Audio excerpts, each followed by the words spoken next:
cruise ships are supposed to be floating paradises, sunsets over endless oceans, laughter echoing in grand dining halls, music, luxury, and freedom. But what if I told you that behind the polished decks and smiling staff, these massive ships hide some of the darkest and most chilling true stories ever recorded? People vanish without a trace in the middle of the sea. Entire cabins go silent overnight. Security footage cuts off at the exact moment something unspeakable happens. And sometimes the ocean keeps secrets that no one was ever meant to discover. These aren't urban legends. These are real cruise ship horror stories that passengers still whisper about long after the ships have docked. So tighten your grip on your seat, because here are 10 of the most disturbing true cruise ship horror stories ever told. Imagine this. Before we dive into tonight's story, I want to know something from you. Right now, wherever you are, your room lights dim, your phone glowing in your hand, maybe headphones in. Tell me in the comments which city you're watching this from. Are you in New York, Los Angeles, Karachi, Delhi, London, or maybe some small town no one's ever heard of? I want you to write it down, because I'm curious how far this story is about to travel. And trust me, by the end you might regret pressing play.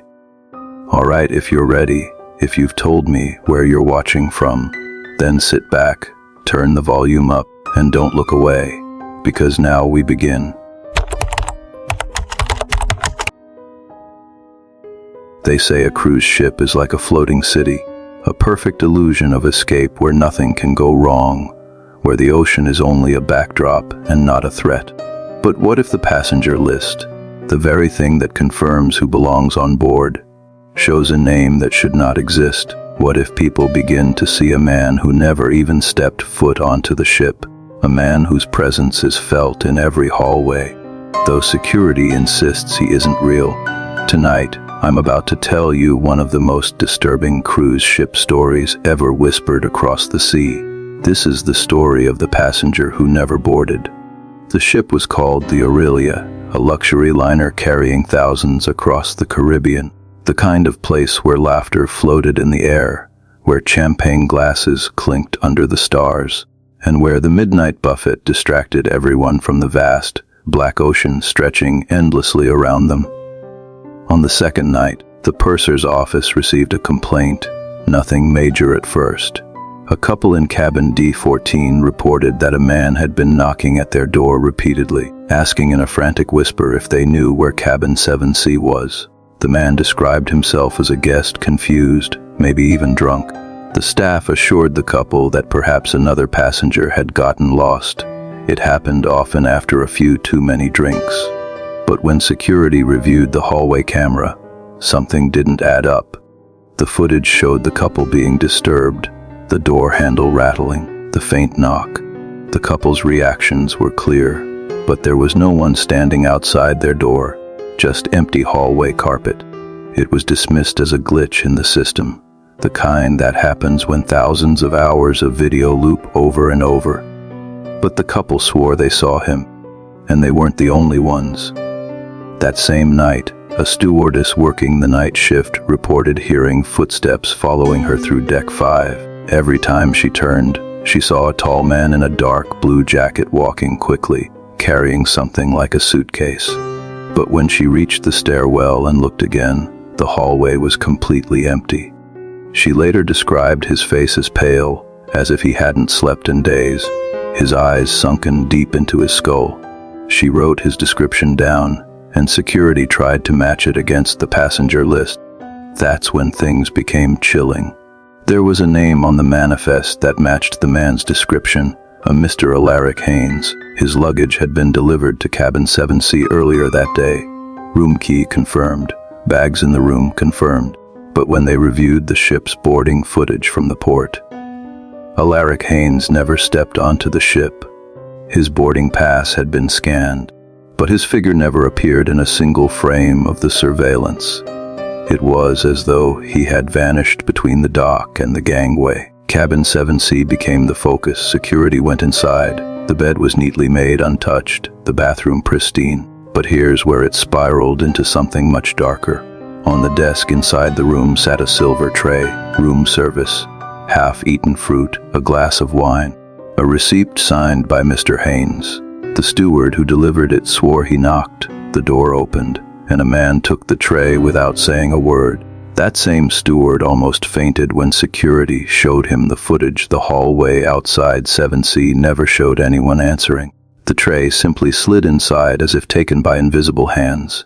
Whispers spread quickly across the ship. Passengers claimed they began seeing him too, a man pacing the outer deck in the early morning, mumbling numbers to himself. A woman swore she saw him standing at the railing, staring into the black waves, lips moving like he was whispering to the sea. But when she blinked, he was gone. Another group of travelers told staff that a man matching Alaric's description had sat with them briefly in the piano lounge, complaining softly that his cabin was locked and he couldn't get inside. But security calmed the lounge cameras. The seats were empty the whole time, yet the audio feed captured faint tapping, like someone drumming their fingers on the table. The tension escalated on the fourth night. A family in the corridor near 7C heard frantic pounding on their door at 3:06 a.m.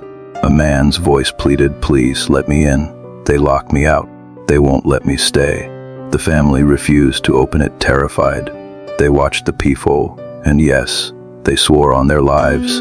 A pale man stood there, jacket wrinkled, face ghostly. But again, security's cameras revealed only an empty corridor.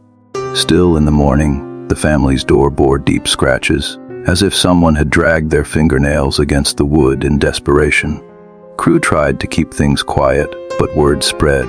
Some passengers demanded answers. Who was Alaric Haynes, and why was his name on the manifest? The truth unraveled in fragments. The booking records showed that Mr. Haynes had indeed purchased a ticket. He had checked in at the port. His luggage was tagged.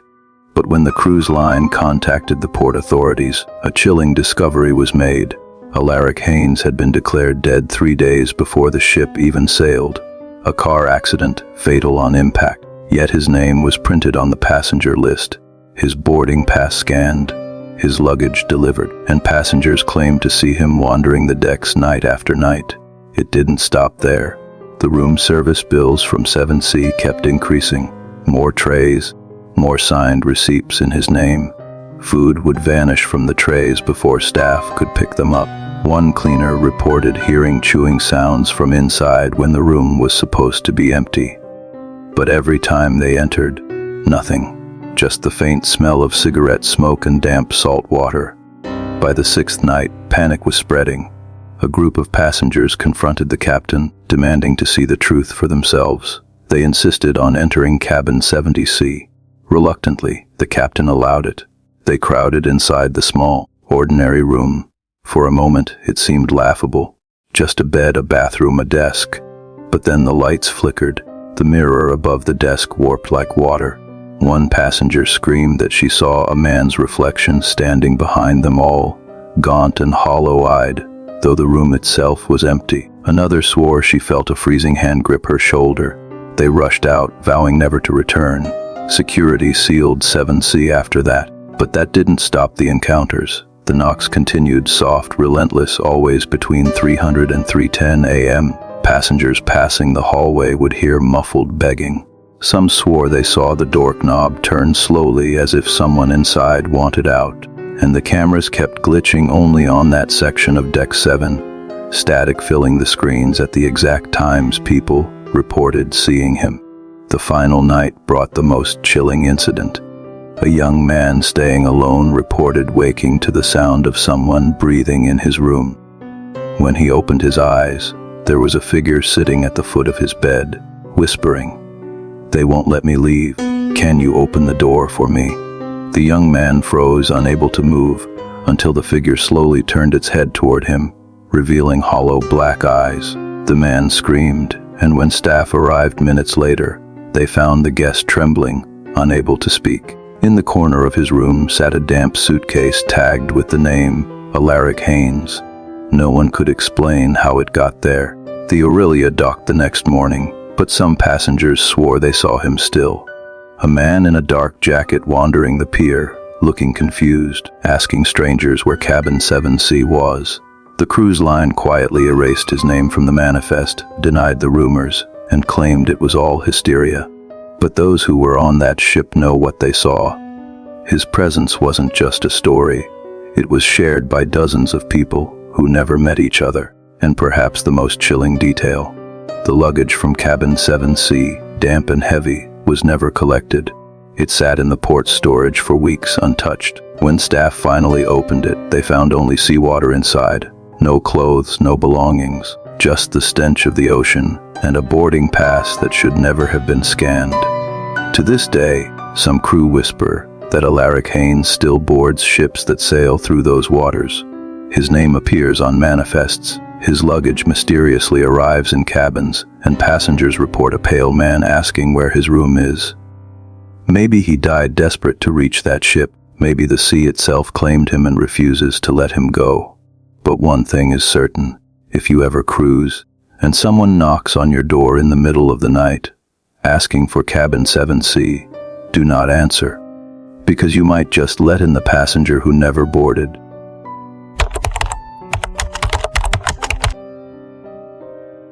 Cruise ships are supposed to be safe, controlled, and isolated from the horrors of the outside world. Families board them for vacations, trusting that every hallway, every deck, every pool is monitored, secure, and recorded.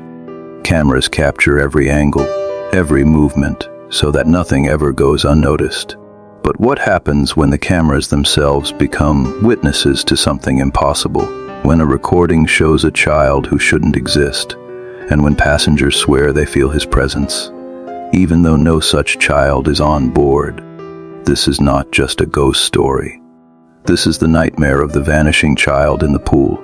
The ship was called the Mariner's Crown, a massive vessel cutting through the Caribbean waves. One evening, around sunset, the outdoor pool was still lively with kids splashing, families enjoying the last hours of daylight. Among them, the lifeguard noticed something strange. A little boy, maybe 6 or 7, pale, with dark hair plastered to his forehead, playing alone near the shallow end. Nobody seemed to be claiming him. He wasn't running to parents, wasn't sitting with siblings, wasn't even calling out to anyone. The lifeguard kept an eye on him, assuming his parents were nearby with drinks in hand, just out of sight. But when the pool began to close and families collected their towels, the boy remained, still splashing, smiling faintly, as if he was playing with someone invisible. Security later reviewed the pool's CCTV. They wanted to confirm the lifeguard had cleared everyone out before closing. The footage was chilling. The boy was there, small, frail, in swim trunks, circling in the water. But at 8:04 p.m., in the middle of the recording, he simply wasn't. One frame showed him kicking, splashing, head breaking the surface. The next frame, the water stilled. Ripples widened in perfect circles, but the boy was gone. No climbing out, no running away, no diving under. Just gone. At first, they thought it was a glitch, maybe corrupted footage. But the lifeguard swore he saw him clear as day. Other guests swore it too. A woman claimed her daughter waved to the boy, who waved back. A man said he saw the boy sitting on the edge of the pool, dripping wet, staring at the water as if deciding whether to jump again. The strangest part, when staff asked for identifying details, everyone described him the same way. Pale skin, sunken eyes, almost bluish lips, like a child who had been underwater too long. The next morning, things got worse. A couple in a cabin directly beneath the pool woke up to find wet footprints outside their door. Small footprints, bare feet, dripping trails of water leading down the corridor, stopping abruptly at their cabin door. Security checked the cameras again. The hallway footage showed no one. Yet when staff wiped the prints clean, more appeared that very night, fresh and damp, as though a child had walked the halls in silence. Word spread quickly.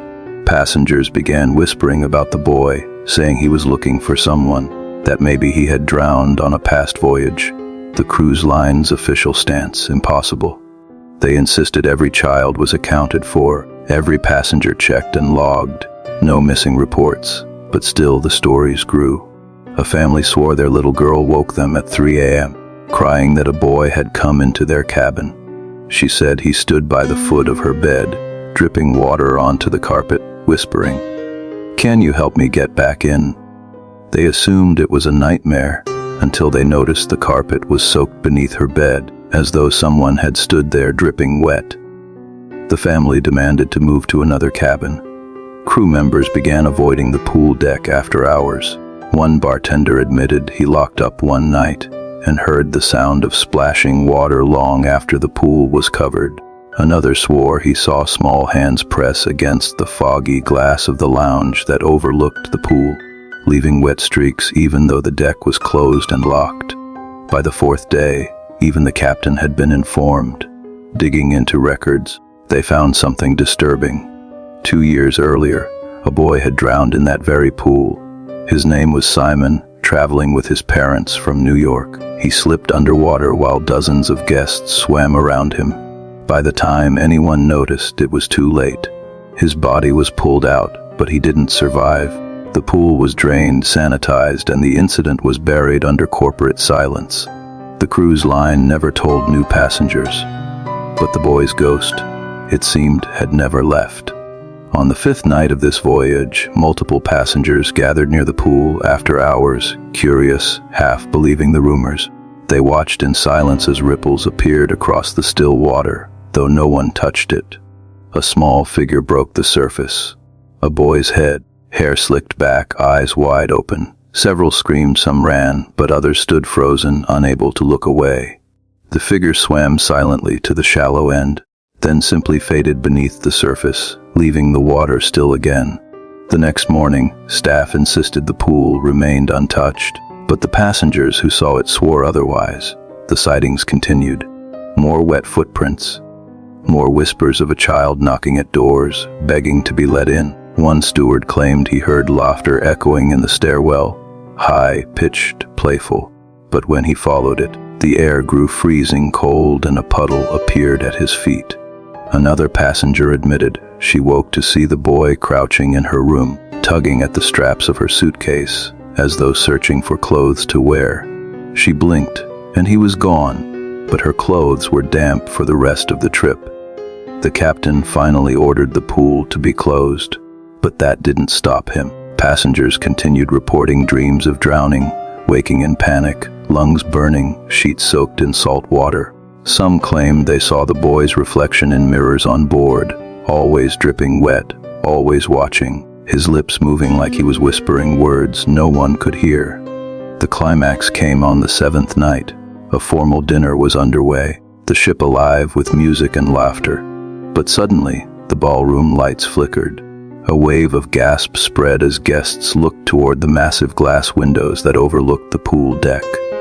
Small wet handprints were smearing across the glass, dozens of them, as though a child pressed his hands against it from the outside. The ship was in the middle of the ocean. No one was out there. People rushed to the windows, staring in horror. For just a moment, the boy's pale face appeared against the glass, lips blue, eyes hollow, and then gone. The next morning, silence gripped the ship. Staff avoided questions, passengers whispered theories. Some swore the boy wanted to be remembered, that his ghost was stuck in the endless cycle of drowning, desperate for someone to save him.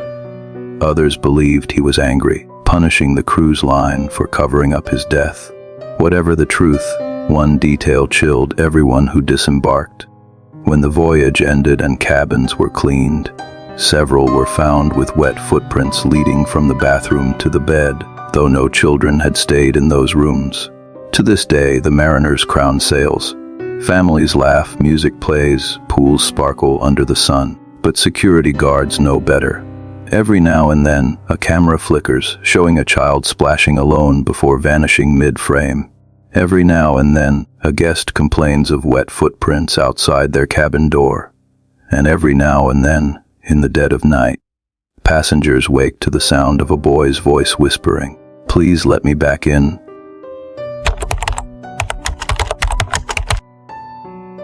Cabins on cruise ships are supposed to be safe havens, small, tidy spaces where families laugh, couples share secrets, and exhausted travelers finally close their eyes to the gentle rocking of the waves. But every ship has one cabin that no one wants to talk about, a cabin that crew quietly avoid, a number that gets whispered with a nervous glance when a new voyage begins. On the Mariner's Crown, that cabin was 6B. It was ordinary on the surface, beige walls, a narrow bed with a thin comforter, a desk bolted to the floor, a small porthole that overlooked the endless blue. But the crew refused to clean it alone. New hires were warned discreetly. If they assign you 6B, ask to switch. Trust me, passengers who ended up there, by mistake or because the ship was full, always reported the same things. Strange sounds at night, banging from the walls, soft voices whispering in the dark, and sometimes begging. On one voyage, a couple named Harris and Evelyn checked into cabin 6B. They were in their 40s, celebrating their anniversary. They laughed at the cramped space, shrugged at the rumors, and promised they wouldn't let a silly number ruin their trip. The first night was uneventful, except for Harris waking up around 3 a.m. to what he thought was knocking. He dismissed it as pipes. Ship's creak, after all. But the second night, the knocking grew louder, 3 sharp raps on the wall behind their bed. Evelyn sat up, eyes wide. She whispered, "Did you hear that?" And then it came again, louder, insistent, like fists pounding desperately. Harris pressed his ear to the wall. For a moment, he swore he heard muffled words, someone crying out for help, a voice smothered like it was speaking from behind thick fabric or underwater. He yanked back, heart pounding. He tried to laugh it off for Evelyn's sake, but her hands clutched the sheets so tightly her knuckles turned white. They slept with the lights on after that.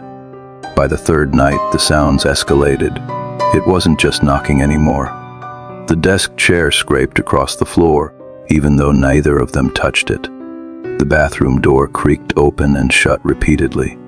And in the mirror above the sink, Evelyn swore she saw someone behind her for a split second. A figure in the reflection, pale, eyes wide, mouth open as though screaming, before vanishing when she spun around. That morning, she begged Harris to request a cabin change. The front desk clerk, a young man with a tight smile, quietly admitted, "You're in 6B, aren't you?"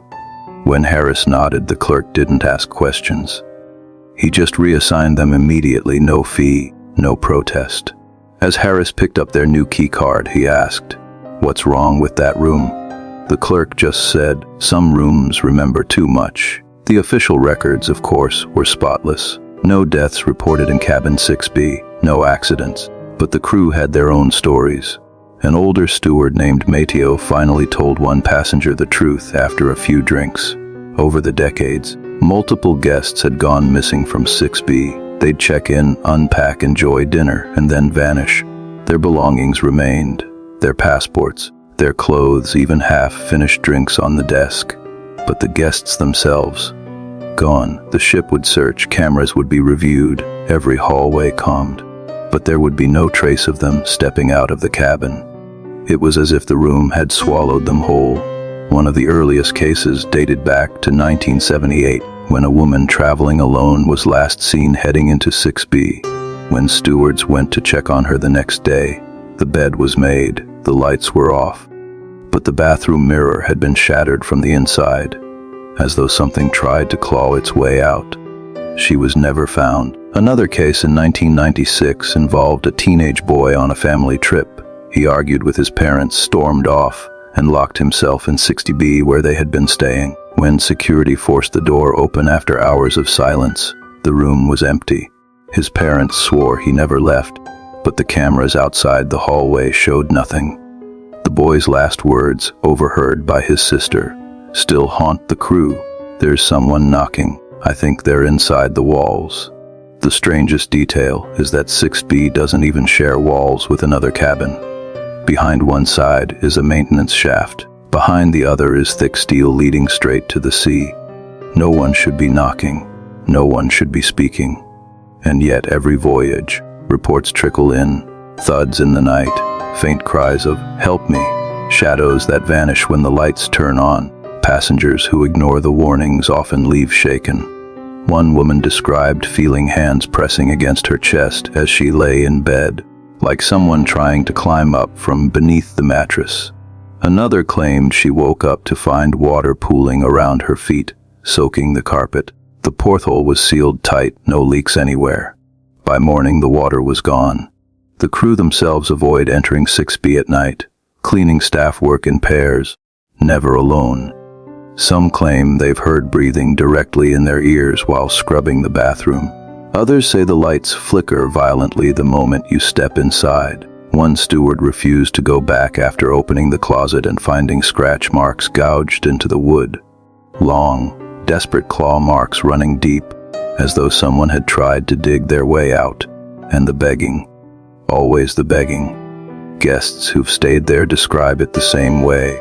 Voices just beneath the surface of hearing, murmurs that rise into desperate pleas when the room is dark. Sometimes it sounds like one voice, sometimes many. Always asking to be let out, always pounding at the walls. One man recorded audio overnight to prove to his wife it was all in her head. When they played it back, the tape was filled with voices, dozens of them, overlapping, gasping, sobbing, whispering his name. They left the cruise the next morning at the nearest port. To this day, no explanation exists. Some believe the cabin was cursed after the first disappearance, trapping souls within its walls. Others think the ship's design hides something, a sealed chamber or forgotten crawl space where bodies were once hidden. The darker theory is that the ship itself, ancient beneath its renovations, demands sacrifices. That cabin 6B is its chosen doorway even now, as the mariners crown sails with fresh families and bright-eyed tourists. Cabin 6B still waits. Sometimes it's kept out of order, under the excuse of maintenance. Other times, unlucky passengers are placed there when the ship is full, and every time, the same cycle repeats. Sleepless nights knocking in the walls, shadows in mirrors, voices begging to be freed, and sometimes a passenger who doesn't disembark when the ship docks, whose name is quietly removed from the roster, whose cabin is hastily reassigned without explanation. When you board a cruise, you expect laughter, luxury, endless food, endless sea. But if you're ever given a key card marked 6B, think carefully before stepping inside, because once the door closes, you may find yourself listening in the dark, straining your ears, praying the knocking on the walls never begins. And if it does, you'll pray even harder that it isn't your name the voices whisper next. The ocean has always carried with it an ancient kind of dread, the kind that sits deep in your chest and reminds you that no matter how much technology we surround ourselves with, no matter how tall the decks or bright the lights of a cruise ship may be, once you leave the safety of the shore, you belong to the sea. And on one voyage, under a sky without stars, the passengers of the Aurelia Monarch would learn that lesson in a way that still haunts the few who made it back. Because this wasn't a storm or an iceberg or some mechanical failure you can trace back to human error. This was something else, something no one could explain. A night wrapped in black fog where dozens of people vanished, as if they had never been on board at all. The Aurelia Monarch left port with just over 2,000 souls on board, a floating city of buffets, casinos, and clinking glasses. It was late summer, the waters warm, the weather perfect. Families, couples, retirees, they all settled into their cabins, ready for a week of indulgence under clear skies. But the ocean doesn't honor schedules, and it certainly doesn't honor promises of safety. On the fourth night at sea, just past midnight, the ship sailed straight into a wall of fog so thick it swallowed every deck light whole. At first, no one thought much of it. Fog on the open water wasn't unusual. But this fog, this wasn't natural. It was black. Not gray, not white, but a rolling, suffocating black fog that moved like it was alive. The crew described it later as if the air itself had turned into oil. Passengers stepped onto balconies and found they couldn't see more than a few inches in front of their faces. The ship's horn blared through the night, a hollow sound with no echo, as if the fog swallowed that too. Security cameras caught nothing but static, radio signals cut off entirely, and even the ship's radar went blank. They were floating blind in the middle of the ocean, wrapped in a curtain of nothing. Some passengers grew anxious. retreating into their cabins. Others gathered in the lounge, nervously joking about ghost stories at sea. But then came the silence, the kind you don't notice at first, until it becomes impossible to ignore. The hum of conversation dulled. The sound of footsteps in the hallways stopped. Somewhere between the hours of 1 and 3 a.m., people started to vanish. It wasn't like a stampede or an accident. It wasn't chaos. These weren't people falling overboard in the panic of a storm. They were just gone. Entire cabins left neatly in place, beds still made, suitcases unpacked, clothes folded, phones charging. In one family's cabin, there were 2 untouched glasses of wine on the balcony table, condensation still dripping down their sides. In another, a child's stuffed rabbit lay in the center of a perfectly smoothed bed, but the little boy who had been clutching it hours earlier was nowhere to be found. No screams, no witnesses, no struggle, just absence. Crew members swore they checked passenger logs. They swore the numbers hadn't changed, but by dawn, when the fog finally thinned and broke apart like smoke dissolving into the wind, the truth became impossible to ignore. There were fewer people on board. 47 passengers, men, women, children, were missing, vanished overnight. But that wasn't the most disturbing part. What chilled the survivors more than the empty cabins was the denial. The captain and senior crew claimed those 47 passengers had never existed. Their names weren't on the manifest. Their luggage tags had been replaced with other names. When the families of the missing demanded answers, they were met with blank stares and cold insistence that they must be mistaken. That grief and paranoia were playing tricks on their minds. But how do you explain photos? Phone pictures taken just the day before. People smiling by the pool, playing cards in the lounge, laughing at dinner tables. Faces that no longer matched any name on board. One woman, Amelia Hart, was traveling with her fiancé. They had been together for 5 years, planning their wedding. When the fog lifted, her fiancé was gone, his cabin bed untouched as though no one had slept there. When she demanded answers, the ship's staff told her she had booked the trip alone. Her paperwork, her ticket, even her payment records, all of it listed her as a single traveler. She showed them photos of him on her phone. Photos that, one by one, began to distort, faces warping, pixels tearing until he disappeared from every image. By the time the ship returned to port, her phone was empty, every file corrupted. She had nothing to prove he had ever existed at all. Others spoke of waking in the night to sounds in the fog. Footsteps just outside their doors, whispers pressing against the walls of their cabins. A few said they felt something cold pass through them, as if the fog itself had moved inside, searching, choosing. And some survivors admitted that in the days following, they would look at fellow passengers and feel a sharp, sickening sense of recognition, only to realize they couldn't recall the person's name or why they knew them. Like the fog had erased not just people, but the memory of them too. The ship's company released a statement months later, a technical malfunction in the ship's tracking systems, a misunderstanding, no missing passengers reported. But the survivors, those who knew what they'd seen, what they'd lost, never accepted that.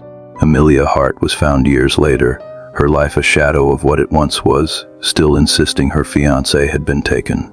She kept a journal of dreams she had, dreams where she heard him calling her name through a wall of black mist, begging her not to follow. And as for the Aurelia Monarch, it still sails. The fog never appeared again, at least not officially. But those who study maritime logs whisper that the ship has quietly changed its itinerary, never crossing the same stretch of ocean where the black fog first appeared, as though the company knows, but refuses to admit, that something waits out there. A fog not born of nature. A fog that doesn't just surround you, it takes you. And if you're unlucky enough to be caught in it, you don't just disappear from the world, you disappear from memory itself. Because 47 passengers were lost that night. But the most disturbing truth is this: no one can prove they were ever there at all.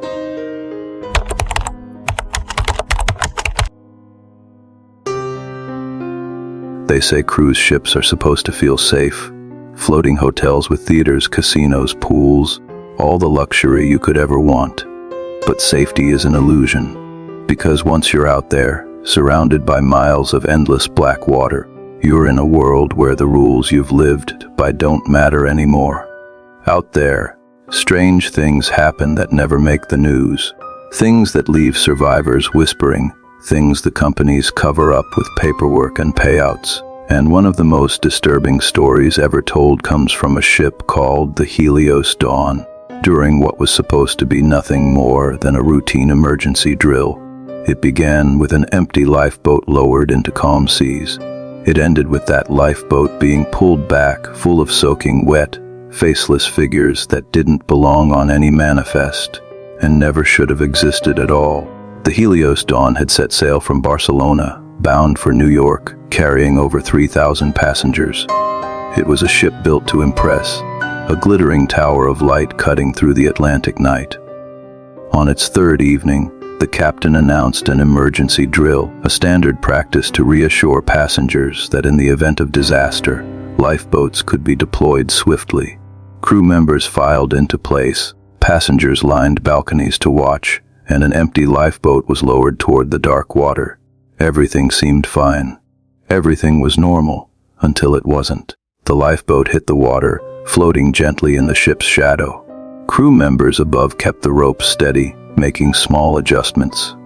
The drill was routine, almost boring, until one of the deckhands glanced over the railing and frowned. The lifeboat, it was moving. Not just bobbing in the waves, but drifting farther from the ship, as if unseen hands were guiding it. Orders came down to reel it back in immediately.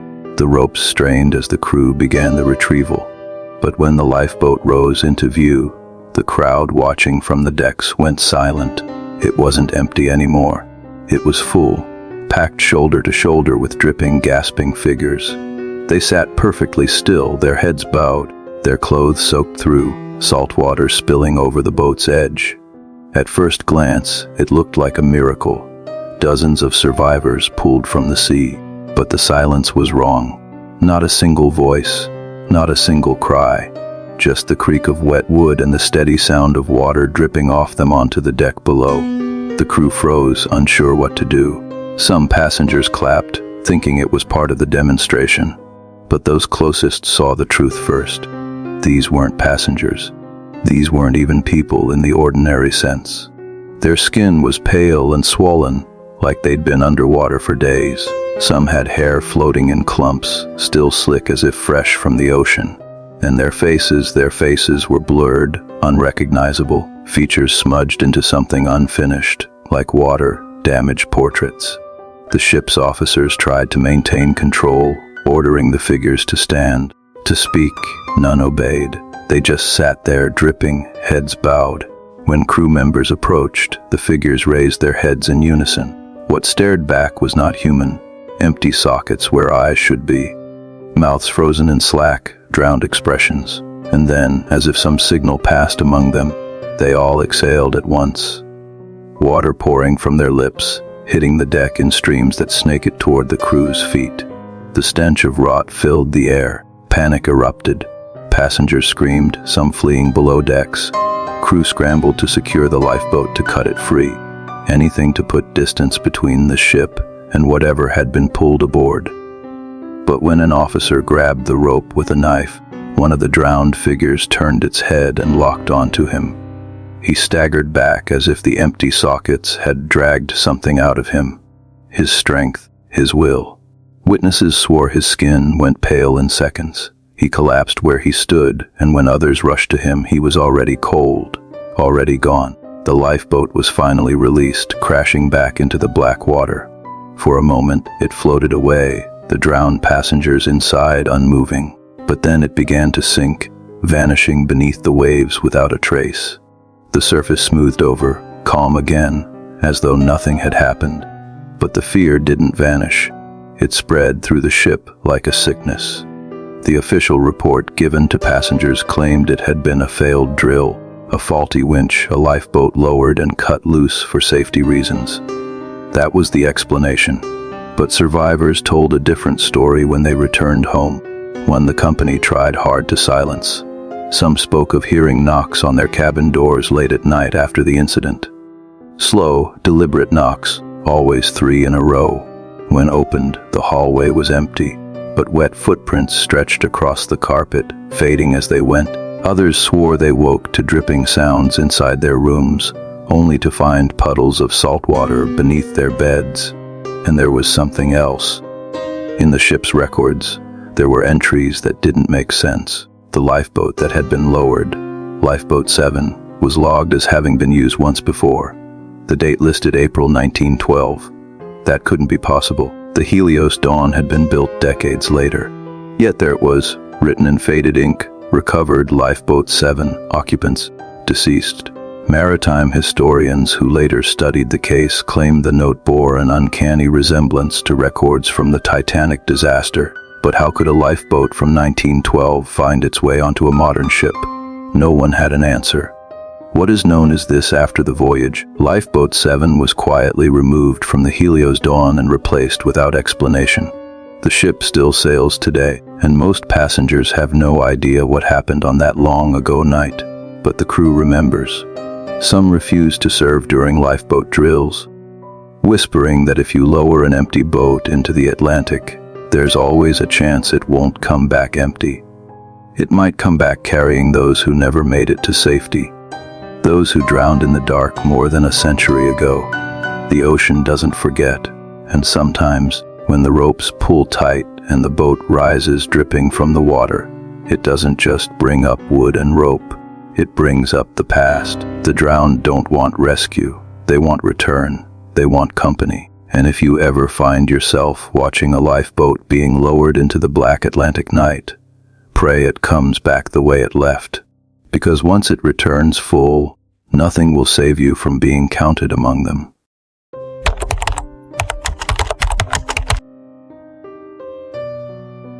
They say the ocean hides its secrets in the deep. But some secrets don't wait for the waves. They live inside the ship itself, in places that passengers are never meant to see, places designed to feel safe, like the soft carpeted hallways, the locked doors, and even the elevators that glide up and down between the decks. But on the Aurora Maris, safety was a lie. The crew whispered about one elevator in particular. They never spoke too loud, never too directly. But the warnings were there: don't ride it alone after midnight. Don't push the button for deck 0. Don't let the doors close if you hear anyone crying inside. And yet, as every horror story begins, someone did.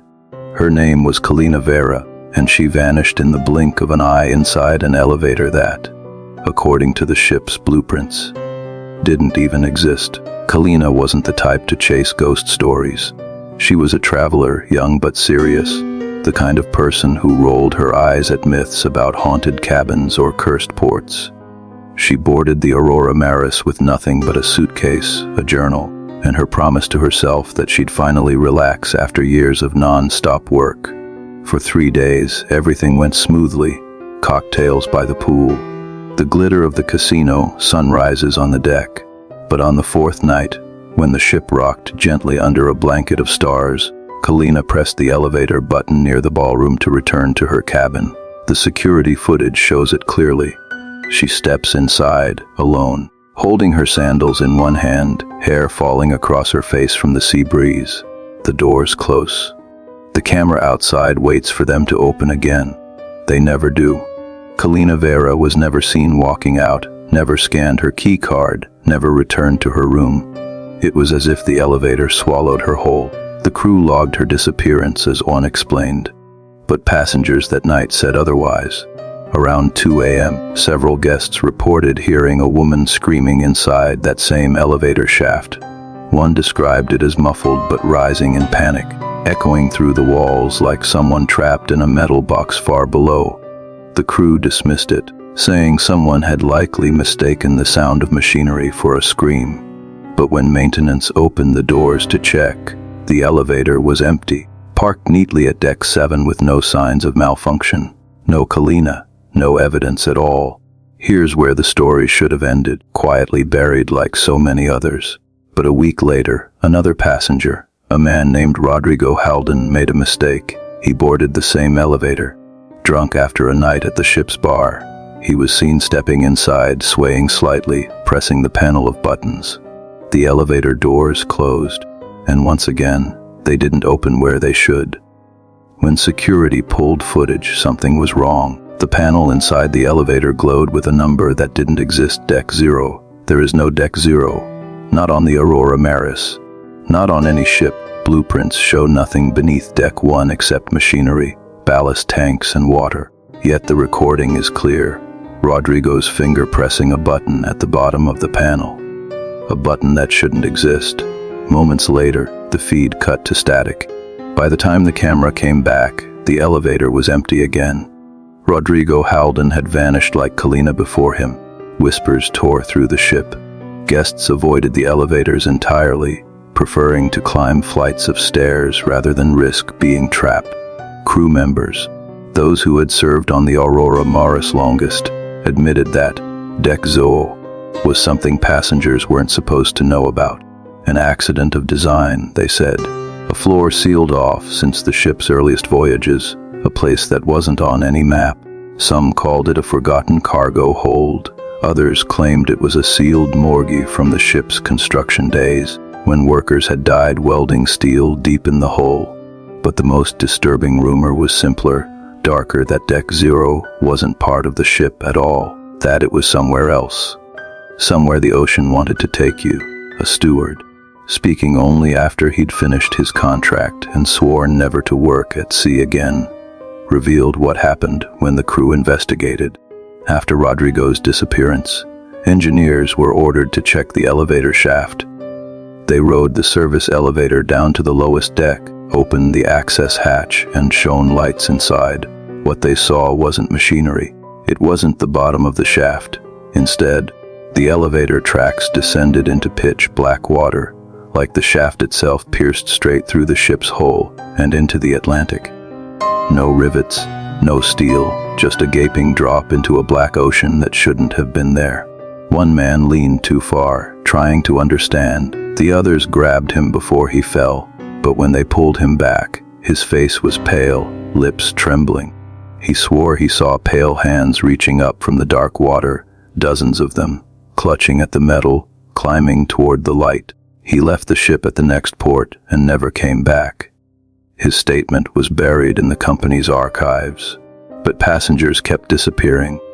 Not always recorded, not always acknowledged, but enough that the whispers grew. A family claimed their teenage daughter vanished after stepping into the elevator alone on a stormy night. A bartender recalled a guest swearing he saw Kalina's reflection in the elevator mirror behind him. Wet hair clinging to her face, eyes wide with terror, just before the lights flickered and the doors opened to nothing. And one woman said she woke in her cabin at 3 a.m. to find an elevator panel glowing on her wall, its buttons lit, with Deck Zoo pulsing faintly in red. The Aurora Maris still sails, though fewer speak of booking passage on her now. The elevator where Kalina vanished is sealed most of the time, under the guise of maintenance. But every so often the doors unlock. Every so often a drunk passenger or a late night wanderer steps inside, presses the glowing button, and rides down into silence. They never come back. And here's the detail most disturbing of all. When investigators tried to trace Kalina's passport and Rodrigo's identity, the digital records seemed to rewrite themselves. Boarding logs glitched, their names fading from the system as though they had never been aboard. Even their cabin assignments vanished, replaced by blank entries. The ship's manifest erased them, clean and silent. Only those who had seen them alive remembered. And even then, some said their memories felt like dreams, slipping away with each passing day. There's a reason the ocean frightens us, not because of storms or drowning or sharks. It's because sometimes it doesn't need to pull you overboard to claim you. Sometimes it builds a door inside the very place you thought was safe, inside an elevator, inside a sealed deck, and when you step through, it doesn't bring you anywhere human.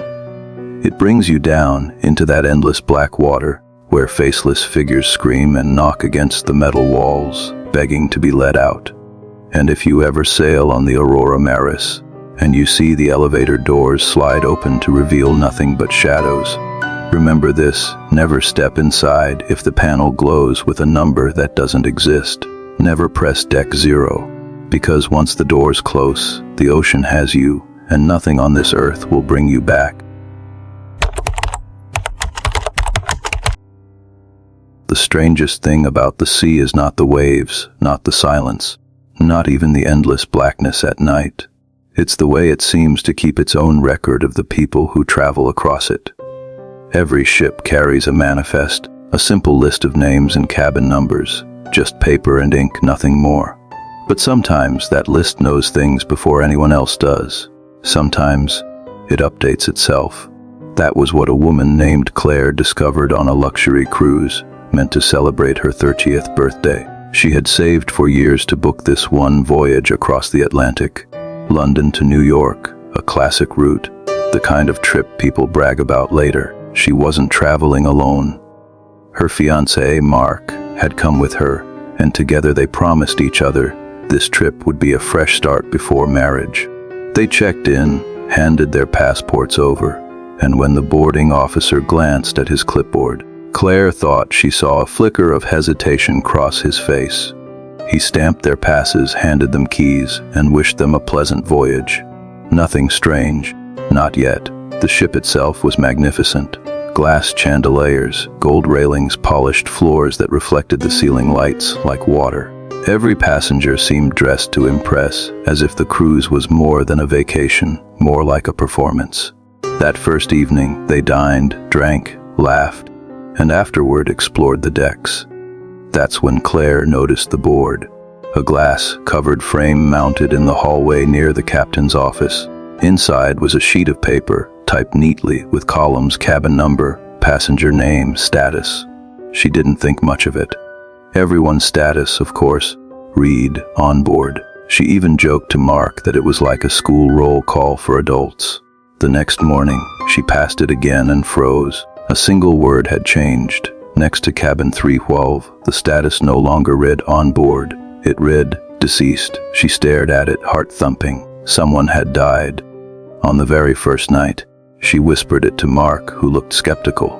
"It's probably a misprint," he said. But by dinner, word had spread. A man, middle-aged, had collapsed on deck that morning from what crew members described as a sudden aneurysm. He was in cabin 312. Claire didn't sleep well that night. She kept thinking about the manifest, about how it had listed him as deceased before it actually happened. The following day, she checked again. Another name had changed. This time, a woman in her 50s from cabin 214.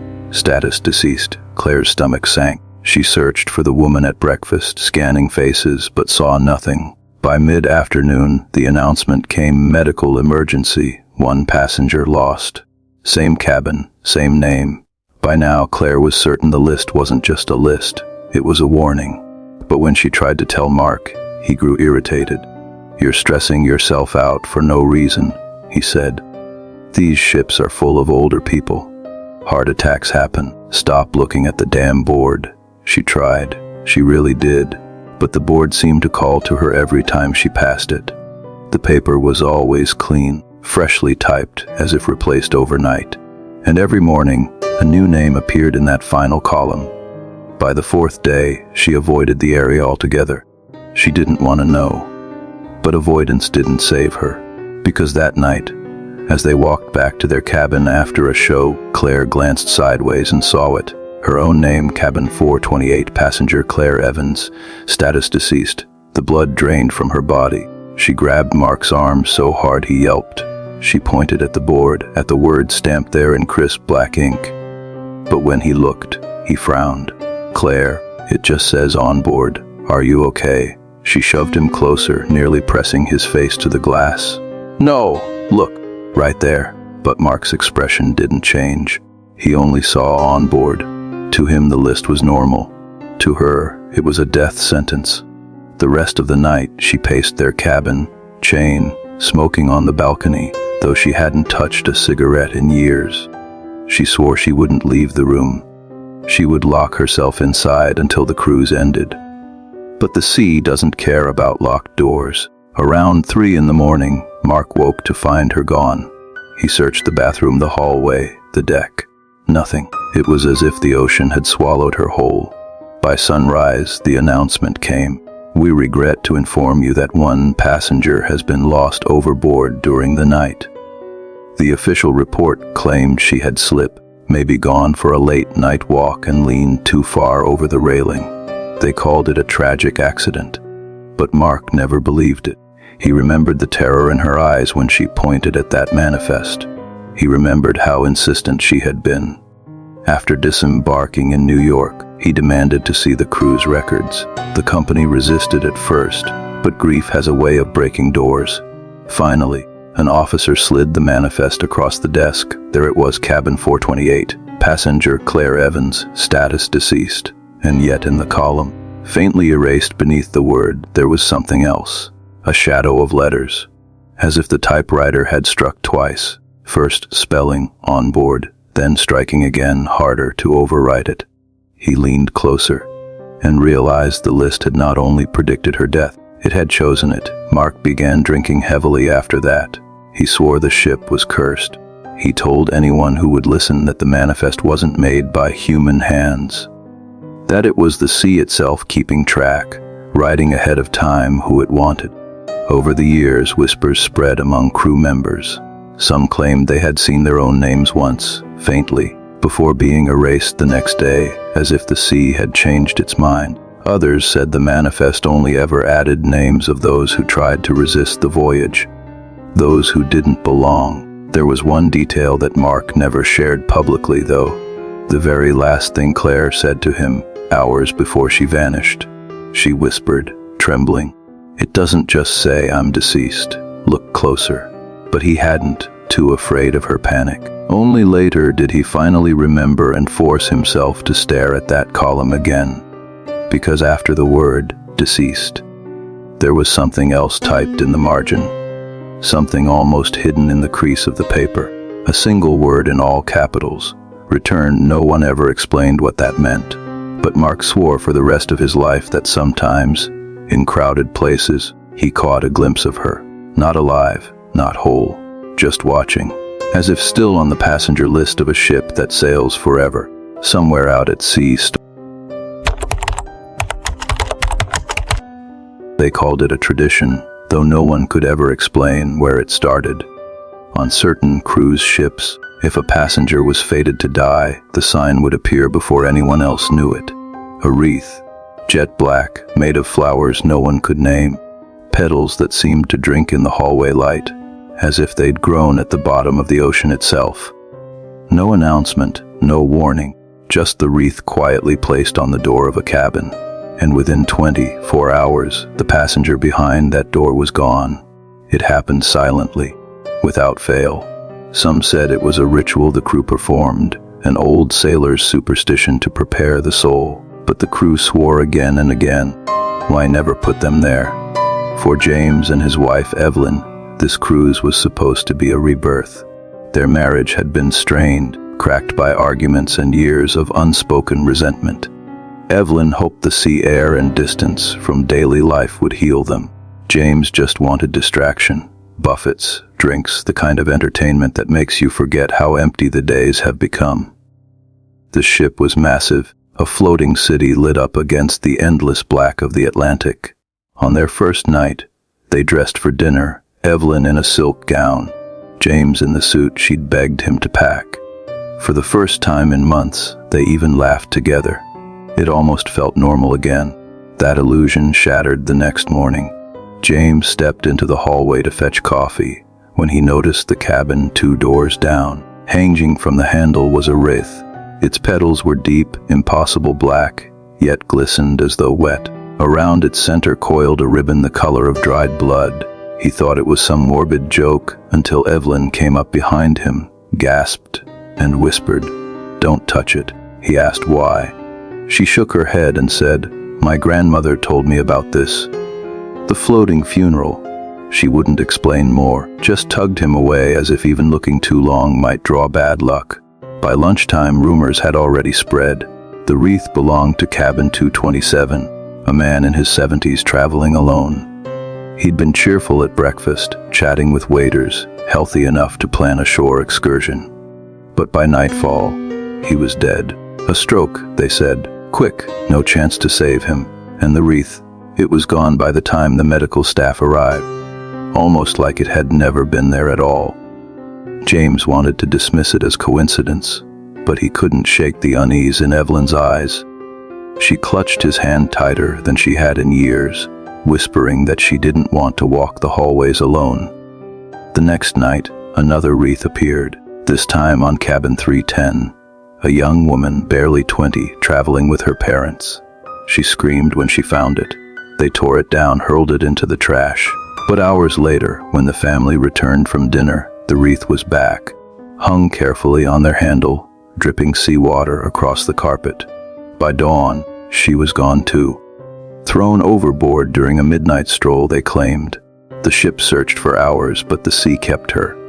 Now no one laughed at dinner. People avoided the hallways, eyes darting to every cabin door, praying their handle remained bare. It became impossible not to check. Guests walked slowly past rows of cabins, holding their breath until they reached their own and found nothing there. And yet every day, a new wreath appeared, and every day another passenger was lost. Some clutched their rosaries. Some demanded answers from the captain. He swore he had no explanation. The crew, they avoided the topic entirely, pale-faced whenever anyone brought it up. On the fourth night, James opened his cabin door and froze. The black wreath hung there, heavy, its flowers glistening with droplets that smelled faintly of salt. Evelyn saw it and let out a sound he'd never heard before, something raw and animal, like her body was tearing itself apart with fear. She begged him not to touch it. But James, shaking with anger, yanked it off the door and hurled it down the hallway. "It's just flowers," he shouted. "Just a sick joke someone's playing." He kicked it until petals scattered, then stormed back inside. Evelyn locked the door 3 times and refused to leave the bed. But when they woke the next morning, the wreath was back on the handle. Only now it was soaked through, dripping dark water onto the carpet, as if it had been submerged in the depths of the sea all night. James felt cold sink into his bones as he touched the damp ribbon. It smelled of something rotten, something that had been buried underwater for years. Evelyn whispered, "It's already chosen. You can't fight it." She begged him to go to the captain, to demand the crew's end, to turn back. But James just laughed bitterly. Turn back. In the middle of the Atlantic. That night he didn't sleep. He sat on the edge of the bed, chain smoking, watching the door. Every creak of the ship, every groan of the hull, felt like a countdown. Sometime after 3 in the morning, the cabin lights flickered. James felt an unnatural chill creep in, even though the air conditioning was off. He swore he heard water sloshing outside their door. He stood, pressed his ear against it, and froze. There were footsteps, heavy, wet, dragging, slowly moving past their cabin, pausing at each door. Then a sound like something being nailed into wood. When the footsteps reached their handle, he thought he felt the door tremble. But then, they moved on. He pulled open the door a crack. The hallway was empty. The wreath was still there. But this time, there was another ribbon tied across it. His name, written in red thread. The next day, Evelyn begged him not to leave the cabin. She clutched his shirt, tears streaking her face. James was stubborn. He stormed out anyway, determined to prove the curse wasn't real. He sat at the bar, drank until he was numb, shouted at strangers who gave him sympathetic looks. But as the night wore on, his defiance began to crumble. The other passengers stared at him like he was already gone, as if they were just waiting. At midnight, Evelyn woke to silence. James hadn't returned. She searched the decks, the casino, the bar. Nothing. His keycard never registered at the cabin door again. By sunrise, the announcement came. "We regret to inform you a passenger has gone missing overnight." Evelyn collapsed in the hallway, screaming, while crew members tried to pull her away. And when they did, she saw it. Another wreath on the cabin door. This one darker than the rest, petals shriveled, dripping with black seawater that pooled at her feet. She tried to leave the ship at the next port, demanded it, but the captain shook his head. "Your ticket is for the full voyage," he said, voice trembling. "No one disembarks early." She felt trapped like a coffin nailed shut. And that night, for the first time, she saw the truth for herself. She was walking the corridor when the lights flickered again. And from the far end of the hall came figures, crew uniforms, but faces pale, bloated, eyes wide and staring. They carried wreaths in their hands, dripping water across the carpet as they walked. Evelyn froze, heart hammering, as they moved from door to door, hanging wreaths without sound. When they reached her, they stopped. One raised its head. Its eyes were empty sockets filled with seawater. She slammed her door shut, locked it, pressed her back against it until dawn. When the ship finally docked, Evelyn staggered ashore, half mad with grief, carrying nothing but her purse. She swore she would never step foot on water again. But as she dragged herself to a hotel, she noticed something. The doorknob to her room, hanging from it was a wreath, black, dripping, waiting. They say she never even screamed. The staff found the room empty the next day, bed untouched, balcony door open to the harbor below. All that remained was the wreath, soaked through, smelling of salt. And if you ask some of the crew, those who worked that voyage and retired early, refusing to ever sail again, they'll tell you the truth. The wreaths aren't placed by human hands.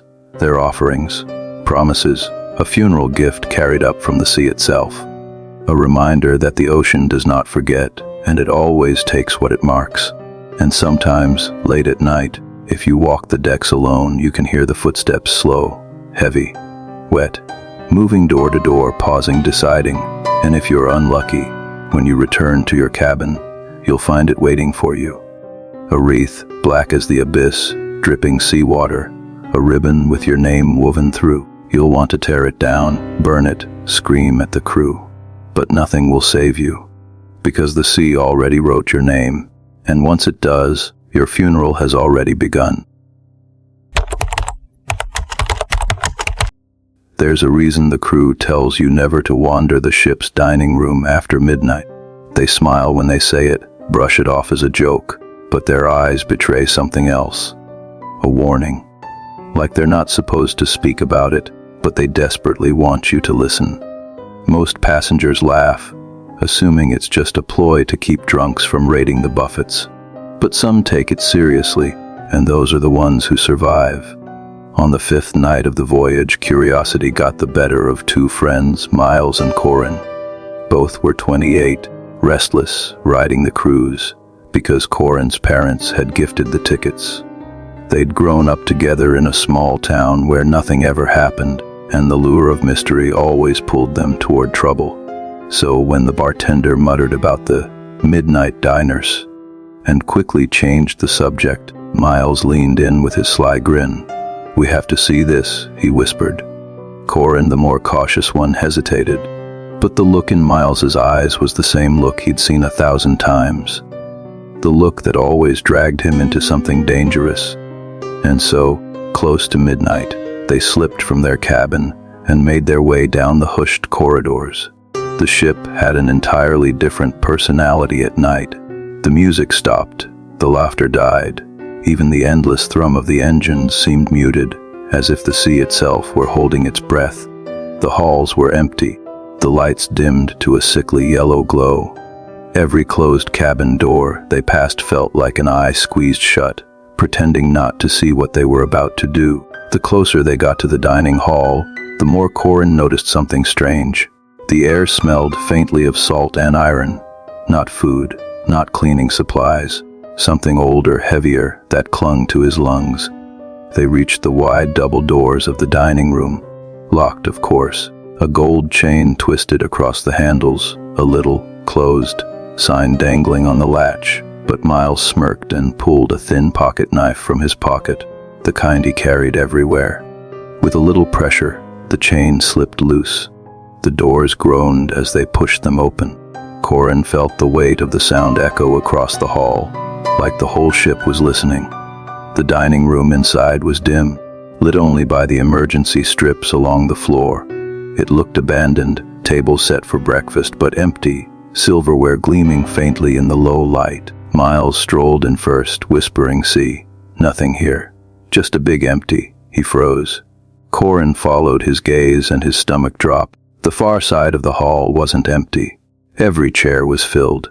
Dozens of figures sat in absolute silence, their backs to the boys, their faces bowed toward plates. Their clothes looked wrong, old-fashioned, torn, stained dark. Their skin glistened pale and waxy in the dim light. Not one of them moved. Not one made a sound. The only noise was the faint, wet scrape of knives and forks across porcelain. Corin grabbed Miles's arm, whispering, "We shouldn't be here." But Miles shook him off, whispering back, "This has to be a prank. Crew members in costume. It has to be." He stepped closer. Corin wanted to scream, but his voice lodged in his throat. The figures at the tables didn't look like crew. They looked like passengers, or what had once been passengers.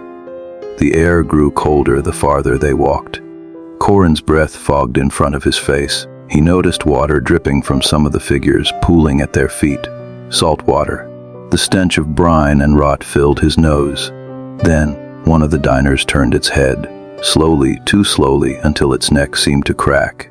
Its eyes were pale, cloudy, filmed over like the dead fish Corin had seen washed ashore as a kid.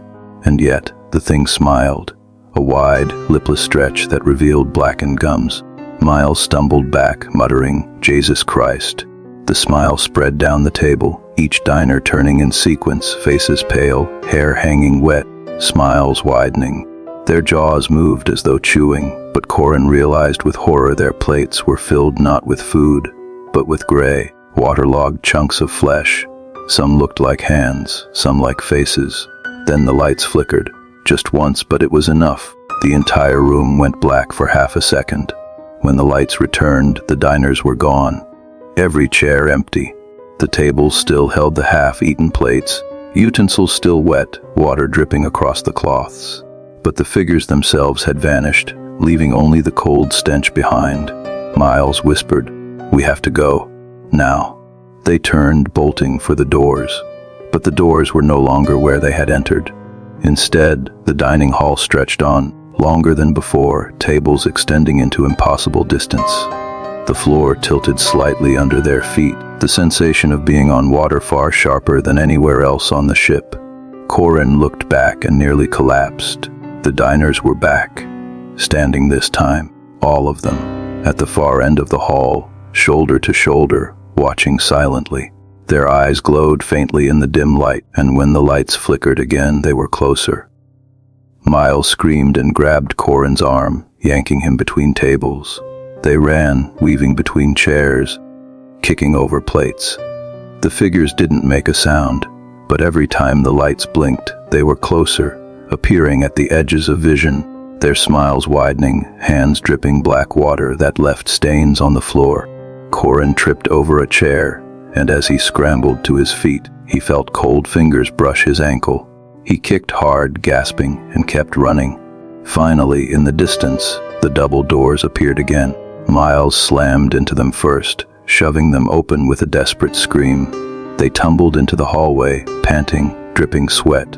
The doors swung shut behind them, and the gold chain was back in place, fastened tight. Corin stared at it, shaking, whispering, "We didn't put it back. We didn't lock it."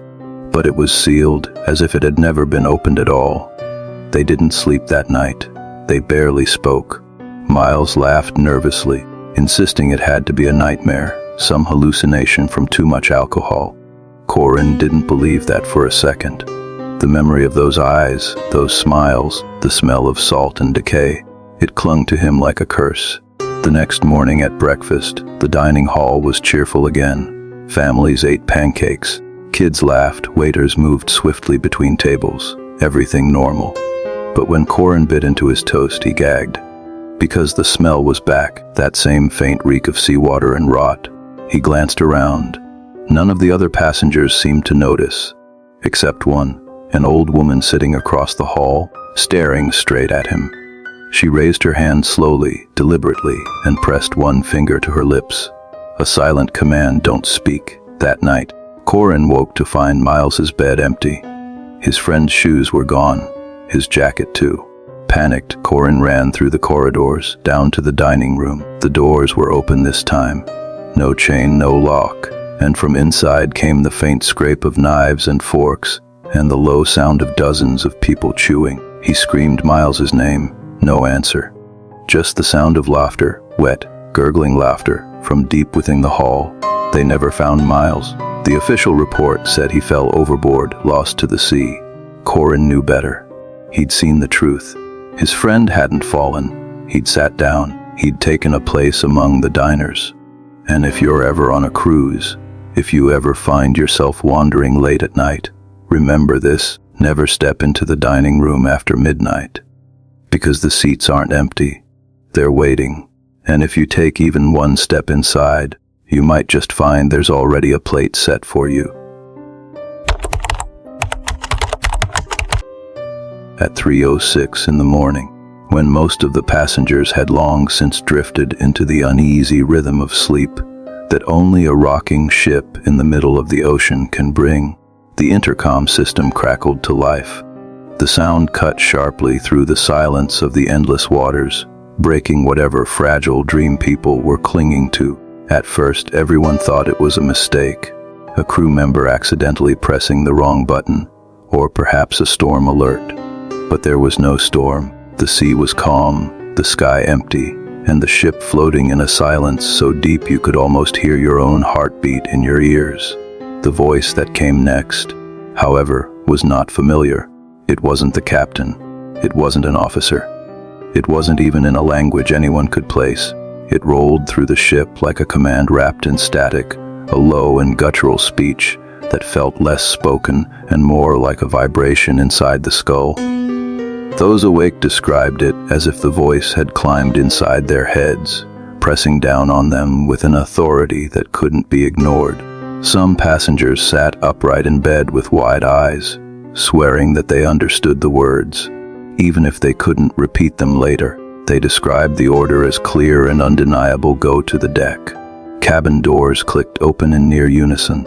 Hallway lights flickered as footsteps fell in eerie rhythm, like puppets rising from their strings. Cameras captured it all. Grainy night vision footage of men, women, and even children stepping out of their rooms without hesitation. No luggage, no jackets, no shoes, just their night clothes and empty hands. They didn't speak to each other, didn't even glance around. They only walked, every stride in sync, every face slack with a blank devotion that terrified the few who resisted. On the lower decks, a couple huddled together, whispering to each other about what they were seeing. They watched dozens move past, filing silently toward the staircases that led up to the open air. The couple tried to call for help, tried to pick up the phone in their room, but the lines were dead, their cell service gone. When they opened their cabin door to peek out, one of the passersby turned their head ever so slightly. Not enough to break stride, just enough to show their eyes. They were rolled upward, the whites exposed, as if looking at something above that no one else could see. By the time the strange procession reached the deck, the ship was eerily quiet, except for the sound of footsteps and the faint echo of the intercom's static. The cameras recorded it all: the sliding doors opening, the cold night air rushing in, and passengers spilling out under the pale light of the moon. The sea stretched endless in every direction, black as ink. Without a word, without a pause, they climbed the rails. One after another, they dropped into the water. No screams, no hesitation, just the splash of bodies vanishing into the ocean. The few who resisted, the ones who fought the command, who clung desperately to their beds or locked their doors, could only listen. They said the sound of the bodies hitting the water didn't stop for several minutes, like a rain of people vanishing into the waves. When crew members finally broke into the bridge, they found the captain and officers slumped in their chairs, eyes glassy and mouths slightly open, still breathing but unresponsive. The intercom speaker above them hung silent, a faint hiss of static whispering like a dying breath. No one remembered activating it. No recording of the message existed in the ship's systems. The cameras were the only proof that something had even happened. Dozens were gone. Their names were checked against the manifest, Their cabins stood empty, beds unmade, belongings still inside as if they'd only stepped out for a moment. But they never returned. The strangest part, the detail that haunts investigators to this day, was the direction of the walk. Every single passenger who obeyed the call jumped from the exact same spot on the starboard side of the deck. Not scattered across different rails, not spread out randomly, but from one narrow stretch as if something waited there in the water. When the footage was slowed down, the splash patterns showed something disturbing. The bodies didn't sink immediately. They didn't thrash. They didn't even float. Each one, after striking the surface, was pulled sharply downward, yanked as if by unseen hands. The water itself seemed to swallow them. Search crews were dispatched, but nothing was ever found. No bodies, no clothing, no trace of the vanished passengers. It was as if the ocean had accepted its offering and refused to give anything back. And then there was the timestamp. On every camera angle, on every clock across the ship, the same digits glowed in green or red: 3:06 a.m. That was the moment the announcement began. And as soon as the last body vanished beneath the surface, the intercom went dead. Passengers who survived refused to speak of it for weeks. Many checked themselves into psychiatric care. Some swore they still heard the voice in their dreams, urging them toward water, bathtubs, lakes, even rain-soaked streets. One woman was found standing barefoot at the edge of her pool in the middle of the night, eyes glazed, whispering in that same unknown tongue picked up by the intercom. Experts tried to explain it. They called it mass hysteria, a shared delusion, the power of suggestion amplified by the isolation of the sea. But no rational explanation could account for the cameras. The precise synchronization, the blank faces, the bodies pulled under in the same violent snap. The footage has never been released to the public, but those who've seen it say the most unsettling moment comes not from the crowd, but from the seconds just before the first person climbs the rail. A shadow, vast and impossible, seems to rise beneath the waves, stretching out toward the ship like a hand.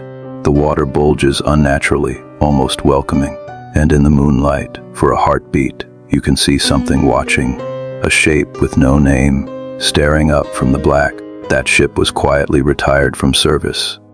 Its name changed, its history scrubbed, but those who know the truth whisper one last chilling detail. On every voyage since, no matter the crew, no matter the upgrades, no matter the sea, at 3:06 a.m., the intercom still clicks on.